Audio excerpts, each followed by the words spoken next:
नमस्कार, live cities की night bulletin दिन भर बिहार में आपका स्वागत है। मैं हूं आपके साथ प्रीति झा। खबरों की शुरुआत करेंगे, लेकिन उससे पहले एक नजर डालते हैं आज की सुर्खियों पर।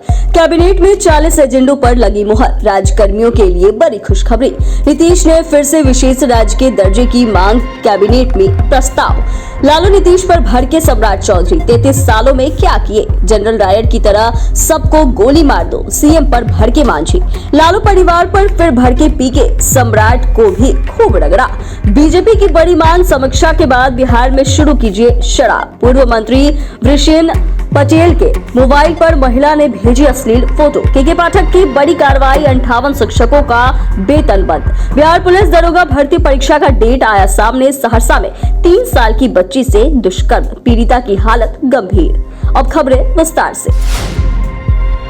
मुख्यमंत्री नीतीश कुमार की अध्यक्षता में बुधवार को कैबिनेट की बैठक हुई। मंत्री परिषद की बैठक में 40 प्रस्तावों पर मोहर लगी। कैबिनेट की बैठक में सरकारी सेवकों के लिए सरकार ने महंगाई भत्ता में इजाफा करने का भी निर्णय लिया। कुल 4% महंगाई भत्ते में बढ़ोतरी की गई, यानी डीए को 42% से बढ़ाकर अब 46% कर दिया गया है। केंद्र सरकार ने 18 अक्टूबर को ही केंद्रीय कर्मचारियों को 4% डीए दे दिया।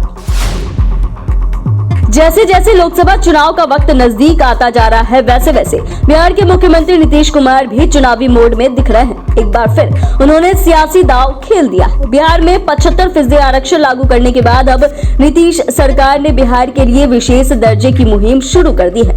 बुधवार को हुई कैबिनेट की बैठक में बिहार को विशेष राज्य का दर्जा दिलाने के लिए केंद्र सरकार से अनुरोध करने का प्रस्ताव पारित किया गया।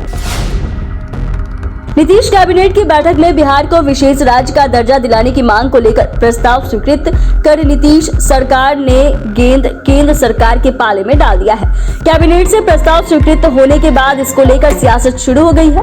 बिहार बीजेपी के प्रदेश अध्यक्ष सम्राट चौधरी ने कहा कि चुनाव का समय नजदीक आ गया है, जिसके कारण ये लोग विशेष राज्य के दर्जा का राग अलाप रहे हैं और चुनाव आया है तो नौकरी और आरक्षण की बात कर रहे हैं। लालू पर भी सवाल उठाते हुए सम्राट चौधरी ने कहा कि 33 सालों में दोनों भाइयों ने क्या किया है। बिहार में जहरीली शराब से हुई मौतों पर सियासत चरम पर है। पूर्व सीएम और हिंदुस्तानी आवाम मोर्चा के सुप्रीमो जीतन राम मांझी मुख्यमंत्री नीतीश कुमार पर हमला बोलते हुए नजर आए हैं और उन्होंने उनकी तुलना जनरल डायर से की है। मांझी ने कहा कि नीतीश जहरीली शराब के नाम पर दलितों को थोड़ी थोड़ी मौत क्यों बांट रहे हैं। एक ही बार में जनरल डायर की तरह लाइन में खड़ा करके सबको गोली मार दीजिए। बता दें कि पिछले दिनों सीतामढ़ी और गोपालगंज जिले में 10 लोगों की संदिग्ध मौत हो गई। उनकी जहरीली शराब से जान जाने की बात कही जा रही है। प्रशांत किशोर एक बार फिर से लालू परिवार पर खूब बरसे हैं। उन्होंने कहा कि चाहे कुछ भी हो जाए, लेकिन मैं हमेशा कहूंगा कि तेजस्वी 9वीं फेल है और आजीवन रहेंगे। अगर वह विद्वान है तो साबित करें। उन्होंने यह भी कहा कि हमारा डिप्टी सीएम 9वीं फेल है, वहीं अगर हमारा बच्चा 9वीं फेल हो तो समाज में कोई इज्जत नहीं रहता है। सम्राट चौधरी को भी पीके ने खूब सुनाया है। कहा कि शकुनी चौधरी के बेटे सम्राट चौधरी सिर्फ इसी कारण वह नेता बने हैं। बिहार में जहरीली शराब से हुई मौतों पर सियासत तेज है। जीतन राम मांझी के बाद अब बीजेपी ने भी बिहार सरकार पर सवाल खड़ा कर दिया है। बीजेपी विधायक सह पूर्व मंत्री रामसूरत राय ने नीतीश कुमार की शराबबंदी को फेल बताया। इसके साथ ही उन्होंने सरकार से बड़ी मांग भी कर दी है। पूर्व मंत्री ने कहा कि बिहार में एक बार समीक्षा करके शराब को शुरू कर देना चाहिए। उन्होंने यह भी कहा कि हम शराबबंदी के पक्ष में थे, लेकिन नीतीश सरकार पूर्ण शराबबंदी को लागू करने में असफल रहे।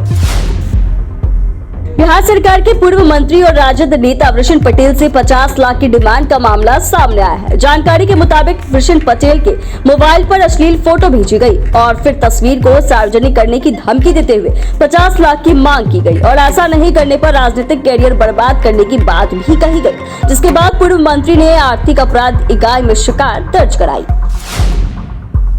बिहार में शिक्षा विभाग के अपर मुख्य सचिव के पाठक के आदेश का शिक्षा अधिकारी कड़ाई से पालन कर रहे हैं। लापरवाह शिक्षकों पर एक्शन जारी है। मुजफ्फरपुर जिले के 15 प्रखंडों के 58 शिक्षकों के वेतन बंद कर दिए गए। बिना सूचना अनुपस्थित रहने के कारण जिला शिक्षा अधिकारी अजय कुमार सिंह ने यह कार्रवाई की है। मंगलवार को डीईओ ने संबंध में संबंधित शिक्षकों, डीईओ और हेडमास्टर को निर्देश जारी किया है। Bihar police service selection commission की तरफ से आयोजित बिहार दरोगा भर्ती परीक्षा की तारीख की घोषणा की गई है।